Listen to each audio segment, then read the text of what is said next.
তো hi friends, কেমন আছো তোমরা সবাই? আই হোপ ভালো আছো, আমিও ভালো আছি। তো এখন তো দেখালাম আপনাদেরকে মাছ রান্না করছি। দুপুরে রেখেছিলাম একদম ফ্রেশ মাছগুলা, রুই মাছ রেখেছি 1 কিলোর উপরে আছে। তো এখন গরমের মধ্যে একদম সাদামাটা খাওয়া খাবো আমরা, তো গরমের মধ্যে এখন আমি একদম স্যাম্পল রান্না করছি।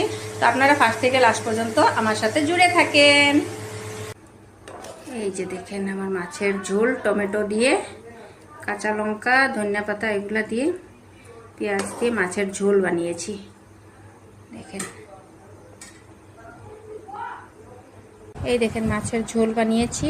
তো আমি তো মাছের ঝোল দিয়ে খাচ্ছি, আমার বর আর আমার জাইম্বু ওরাও মাছের ঝোল দিয়ে খেয়েছে, কিন্তু দুদির শরীর ভালো না, এই জন্য মাছের ভাজা দিয়ে এরকম জল ঢেলে মেখে খাচ্ছে। এই যে মাছের ভাজা, পেঁয়াজ টমেটো এগুলো দিয়ে খাচ্ছে। এই যে, তো দিদির শরীর ভালো না, একদম আস্তে জ্বর এসে গেছিলো, এই জন্য।